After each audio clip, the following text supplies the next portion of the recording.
Father, thank you so much for this opportunity to teach about your word, the doctrine of Scripture. And we pray now that you open our hearts and our minds so that we may be taught the truths about your word that should strengthen us to continue to hold on firmly to the authority of your word as the authority of you personally. And we pray that we will always allow your word to teach us. In Jesus' name, amen. So how are you going so far? Are you able to follow through some of the assessments, some of the questions? So I think the questions for this class is what is inspiration means. How do we say the authority of God is the authority of the Bible? How can we say that? What are the books that the Bible says? So it's very important to show me, if you are answering these questions, it's very important for you to show me that the Bible tells us. I think we did it before. I showed you the books of the Bible that the Bible shows us that are inspired. You know how there's a claim that 2 Timothy 3:16 points to the Old Testament, and therefore the New Testament is not included in that, in the all-inspired scripture. And so I think I showed you how the New Testament tells us that books of the New Testament are also inspired. Question 4, the relevance. So it's asking about the relevance. How do we know and how can we say the Bible is still relevant to us? And then question 5, I think we might address that in week 7, Bible and tradition. And then question 6, it's interpretation of the Bible. We'll do that next week, hopefully. So today, Doctrine of Scripture. Now, I just wanted to ask the question, so what did the early church in Tonga, what did they believe about the doctrine of Scripture, about Scripture? What was their belief in the beginning of the church in Tonga? Now, how can we know that? Now, we have the Tohi Himi, the hymn book, the Tongan hymn book. And so I've gone through the hymn book, the Tongan hymn book, the one that the Siasiwe Siliana use, has got hymn 1 to 3, hymn 1 to 663. So I've taken that through. And I want to show you today the doctrine of scriptures that our forebearers in the Christian faith, in the church, believed about the scripture. So what did the Tongan church believe about the doctrine of the Bible at the beginning of the church in Tonga? Now we can learn from the Tongan Wesleyan hymn book what the Tongan church believed initially about the doctrine of scripture.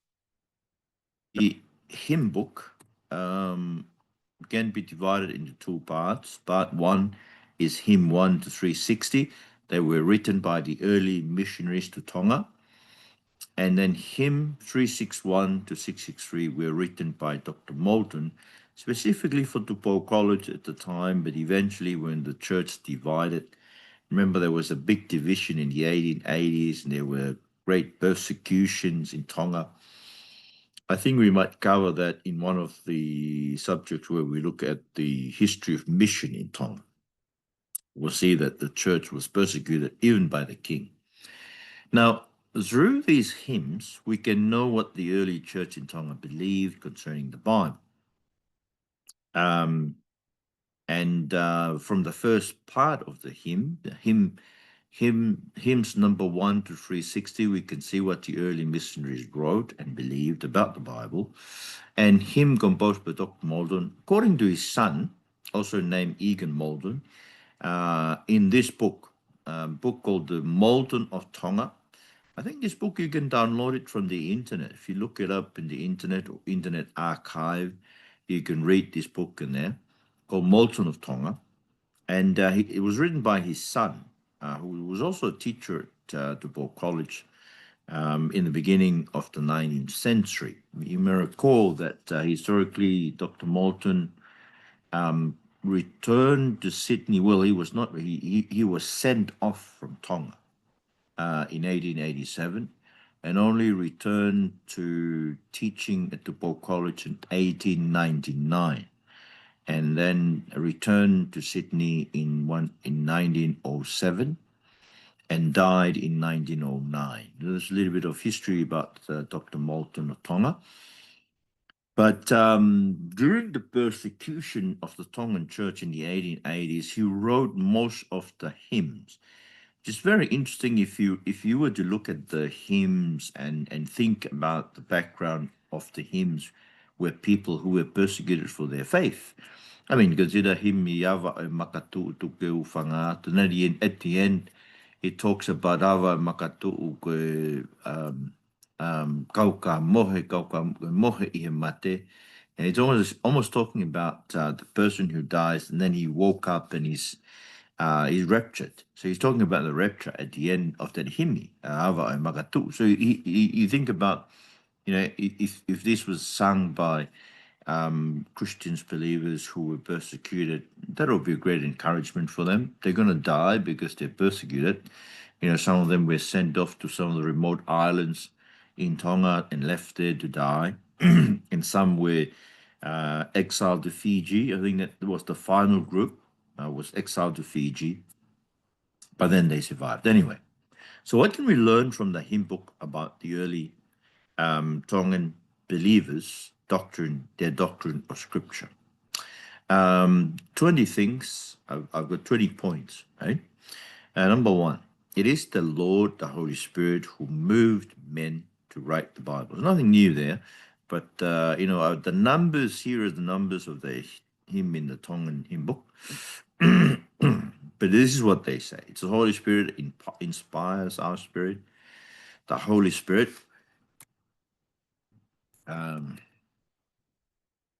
inspired men and gave them the ability to write the Bible. And it is the Holy Spirit. Sorry, this is Venny's note, but I'm making it a little bit understandable. It is the Holy Spirit that gives us understanding of God's word. That I think we know about that. The Holy Spirit is the fountain of light and love. So it's the light, assuming the Bible is light. Bible fills our hearts with love for God. So through the Holy Spirit, He gives our heart life by breathing into us. The Bible instills in our hearts the light and love of God. It is the Holy Spirit who spoke through the prophets to write down God's word. The Holy Spirit wrote the Bible, right? He wrote it through the men who wrote the Bible, right? So therefore we can say, together with the earliest Tongan believers, the earliest Tongan Christians, the Bible originated from the Holy Spirit, right? So nothing new there, but this is just a confirmation that what we're teaching in this class is nothing new, because I really believe that what we believe in our, Lotu Tohitapu is what the earliest Christian in Tonga believed, right? Although the church has gone astray now. Number two, not only the Spirit moved in people who wrote the Bible, but only through the Holy Spirit that we come to understand the Bible. In other words, the interpretation of the Bible. We can only understand the Bible through the Holy Spirit, right? So I've added here some of the verses from the scriptures. John 14:26, but the counselor, the Holy Spirit, whom the Father will send in my name, will teach you all things and remind you of everything I've told you. So the Holy Spirit is the teacher of the church. But also Paul says, consider what I say. This is to young Timothy in 2 Timothy 2:7. Consider what I say, for the Lord will give you understanding in everything. Okay? So in other words,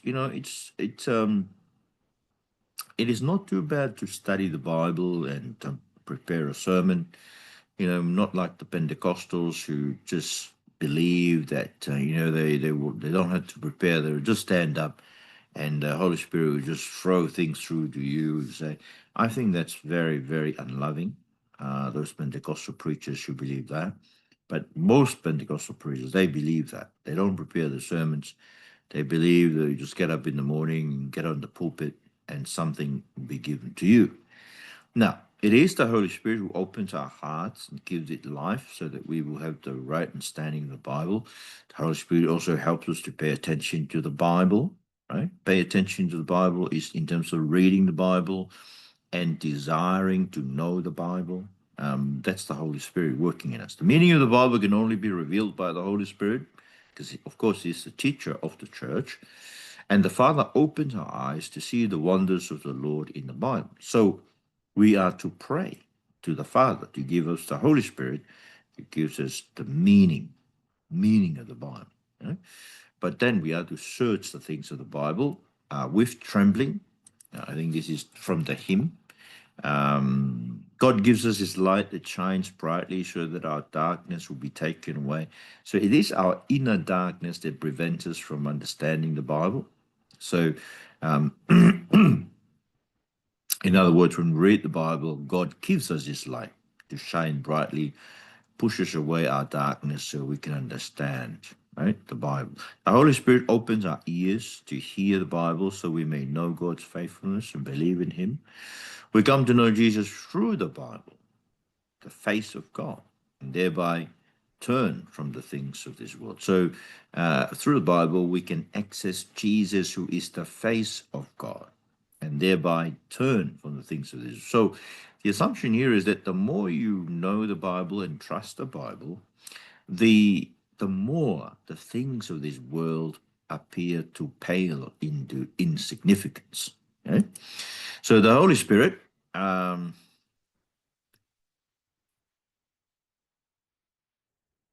SHS, I'm not sure why Venus did this. Anyway, the Holy Spirit shows his faithful love to those whose spirits are weary, but are humbly seeking to know the truth of God's word in the Bible. So it is the Holy Spirit that shows us the faithful love of God to us whose spirit are weary, right? But we are humbly seeking to know the truth. So there's a humility that is expected by the biblical authors and even by God through the Bible.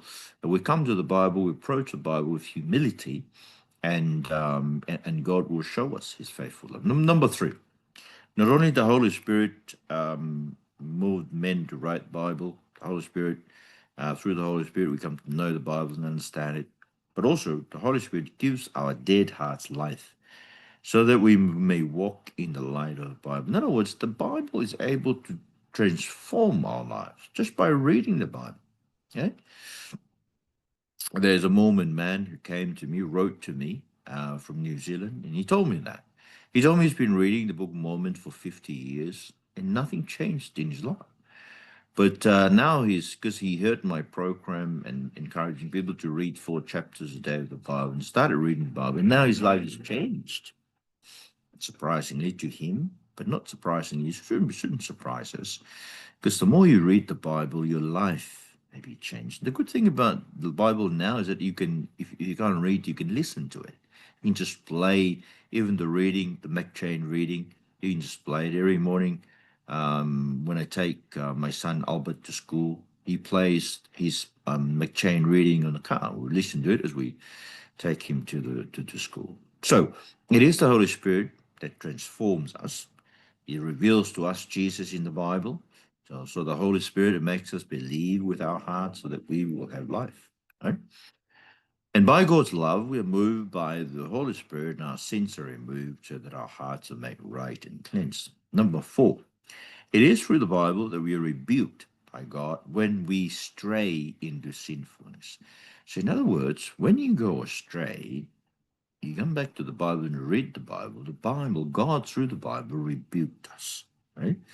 The Holy Spirit shines on us from the Bible, and therefore we come to know God's love. God shines his face upon us who are lost to bring us to the light that is of the Scriptures. In other words, it's not only it transforms our hearts, but it keeps us from going astray. Okay? That's how we keep ourselves from going astray. by reading the Bible.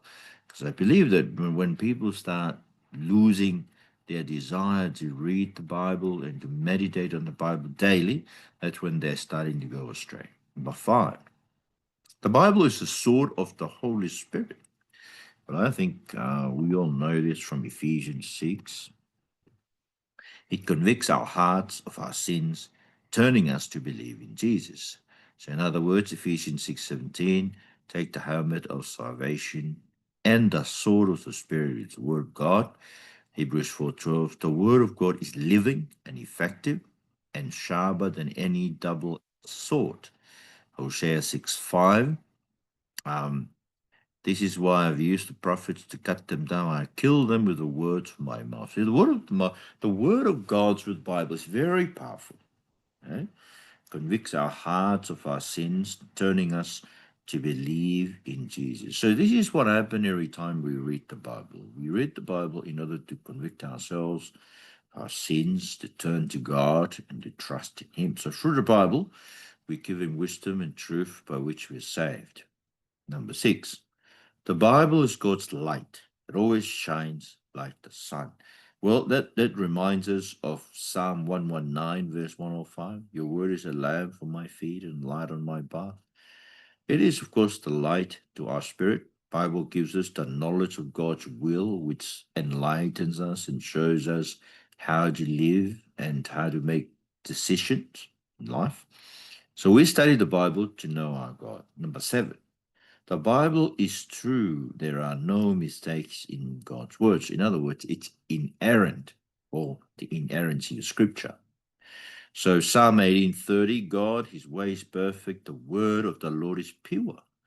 He is a shield to all who takes refuge in Him. Psalm 12, verse 6, the words of the Lord are pure words, like silver refined in an earthen furnace, purified 7 times. This is the word of the Lord. Thanks be to God.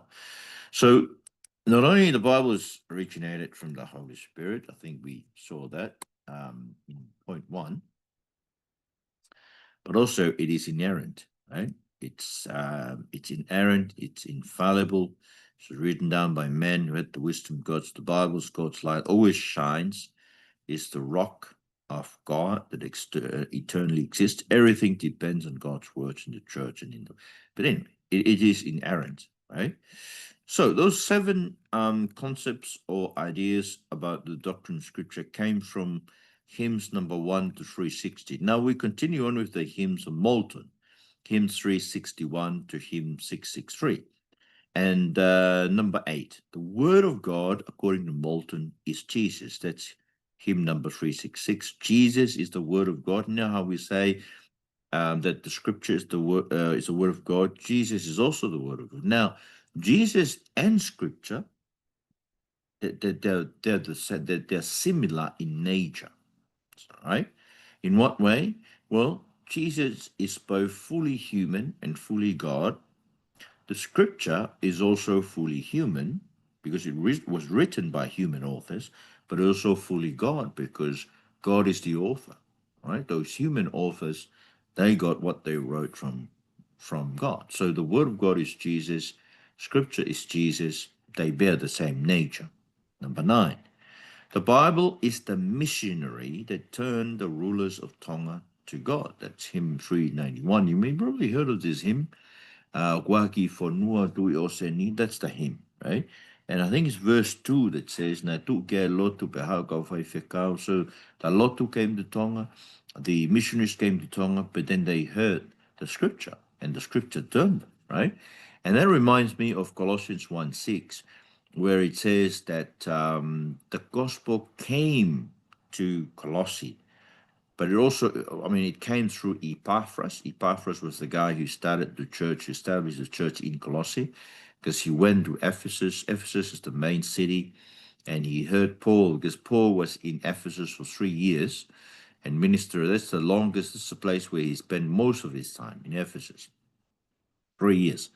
And Epaphras was one of those people who were converted there, and he went back to Colossae, which is like the one of the suburbs outside of Ephesus, and there he started. But Paul, when he wrote to the Colossians, he said that the gospel has come to you, and it is bearing fruit, growing all over the world just as it is among you, since the day you heard it and came to truly appreciate God's grace. So in other words, although the missionaries came, but it was the scripture who was the real missionary who turned the kings and the nobles and even our pre-Christian ancestors, he turned them. It was the word of God and went out to us and bear fruit. 10. The Bible is the perfect word of God. Perfect word of God that turns the soul to God. Now, this hymn, 463, is composed on the basis of Psalm 19. And then he talks about, I think it talks about the that there are two books that God has, right? The two books is the book of nature, and that's the sun. The sun goes out, shines through. But then the book, the living book, is the scripture, the law of the Lord. And what nature doesn't do is it doesn't say anything, right? Although it speaks the glory, it tells the glory of God and the power of His hands, but it doesn't do it with a voice, right? Whereas the scripture speaks the voice of God, and therefore it is through the scripture that the word of God turns the souls of people to God. Okay, so the Bible is the perfect word of God. That's from hymns 463, number 11. Jesus, the message of the Bible to everyone, and it brings blessings and exalts nations. So, in other words, Jesus is the message of the Bible to everyone, right? And it brings blessings. Right? When you read the Bible, you get that the message of the Bible is Jesus, and that message brings blessings to us, and it exalts nation. That is, when the nation turned to Jesus, right? Imagine nations turning to Jesus, families turning to Jesus, churches turning to Jesus. It exalts them, right? Bring them up. And that, of course, resembles or recalls Luke 11:28, where Jesus said, "Blessed are those who hear the word of God and keep it." Number 12, we feel after God through the Bible, asking that He speaks to us as He did in creation, saying, "Let there be light." Now, this is a hymn 487 that is written on the basis of that, this of Acts 17:27, where Paul says that God puts us in the nations that we're in. You put in Honolulu, and I'm put in Sydney, and people are put in Tonga. He put us where we are so that we might seek God, and perhaps they might reach out and find Him, though He's not far from each one of us, right? We reach out after God through the Bible, right? That's how Moulton interprets this verse. How do nations reach out to find God? Through the Bible.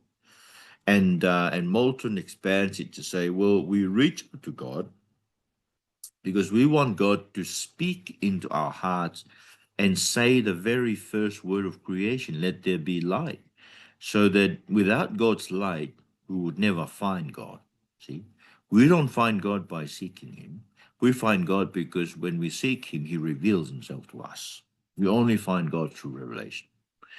Again, number 13, God loves the person who holds to the authority of the Bible as a sole source of teaching for what we believe and how we should live. So He loves those like us who hold on to the authority of the Bible. And that's hymn 538. But it recalls Matthew 10:30. But even the hairs of your head have all been counted. So God cares even about the most minute details in our life. See, things like hair. We don't care much about how many hairs we have. Some of us, like myself, we don't have many hairs to care about. But God cares about that. See, that's how important we are to God, and that's and Moulton says that He loves us like that. Those who hold on to the authority of the Bible as the sole source of teaching for what we believe, now we should live. Number 14, Giving generously to the gospel ministry identifies those who hold the authority of the Bible in what we believe and how we live. In other words, because Tongans always give generously to gospel ministry, okay? Well, of course, they give generously because they're compelled to do that in the missinale and those things. They feel ashamed if they don't give much, right? If you look at the history of Whakamisinale with Shirley Baker, there's a book written, Shirley Baker and the King of Tonga. Shirley Baker and the King of Tonga. If you have time to read that, it gives you the history of Whakamisinale. And Whakamisinale was produced in an environment of competition. It was meant for Tongans to compete with one another, and therefore to give in more than they could afford. Okay? And it's still, so Misinale is really abusive. It's compulsive. This is why we don't do that in our church. It's why we resort to doing. But anyway, the generosity of the Tongans, according to Dr. Moulton, identifies those who hold to the authority of the Bible. Now, in other words, those of us who believe in the authority of the Bible, we are more generous in giving than others. See, that's what Moulton says. Those of us who hold to the authority of the Bible, we are more generous in giving, especially to gospel ministry, than others. Number 15, Jesus is the light that shines forth in the Bible, and every ray of that light is the different forms of wisdom and skills that people have. This is what Moulton says, right? Jesus shines forth through the Bible, and every ray of that, shining forth becomes wisdom, all kinds of different wisdom and skills, the skills that you have to do your jobs or to be at home as a mother or father. Those skills are given to you by Jesus, the ray, that's the ray of the light of Jesus that shines through the Bible. Okay? Number 16, all that is written in the Bible, the material content of the Bible, was given by Jesus. Now remember, we said it comes from the Holy Spirit, but Moulton reckons it comes from Jesus because Jesus is the Word. I think that's why he says this in hymn 570. I think I heard you saying that hymn. 570, so that comes from that, right? He thinks that material content of the Bible was given by Jesus. Number 17, when we study God's word, his light comes into our mind, right? So this is from the same hymn, 570. The sun, the green trees, they look to the sun to produce, their food, while we look to the light of Christ in the scripture, right? To come into our mind and strengthen our mind. Number 18, when we're given the power of God's word, we are given true wisdom and power. Now, in Psalm 119, 98 to 100, your command makes me wiser than my enemies, for it is always with me. I have more insight than all my teachers because of your degrees and my meditation. I understand more than the elders because I obey your precepts. See, the scriptures gives us more understanding than our enemies, our teachers, and our elders. We have more wisdom than them through the scriptures. Okay? 19, we fight Satan alongside Jesus, standing on the written word of scripture. Remember that in Luke 4 and Matthew 4, where Jesus is tempted and he has to say, it is written, it is written, it is written. See, when I'm afraid, I trust in you. I will instruct you and show you the way to go. My eye on you, I will counsel. But anyway, it's the word of God is like that. It's the written word of God. We stand with Jesus. I think that's what the hymn says. We stand with Jesus on what is written in the word of Scripture. Precious treasure that came to Tonga in the 19th century is the Bible and education. Okay? Education.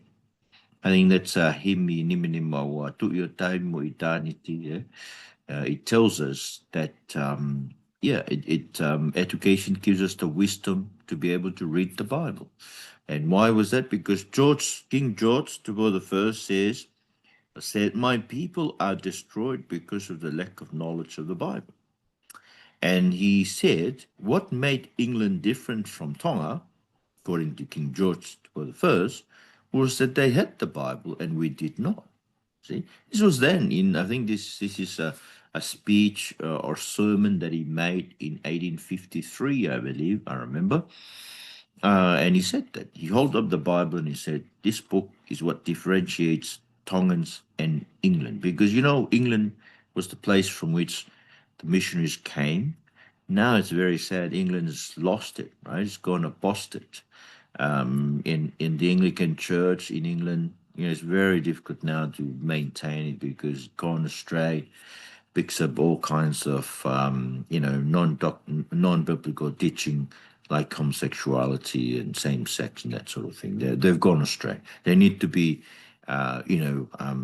evangelized again. But anyway, in those days, King George really believed that the lot who came from England and the main difference between England and us in those days is Scripture. In other words, it is the Scripture. Knowing the Scripture distinguishes us from others. Okay? So thank you, Lord, for the fact that we can study together your word.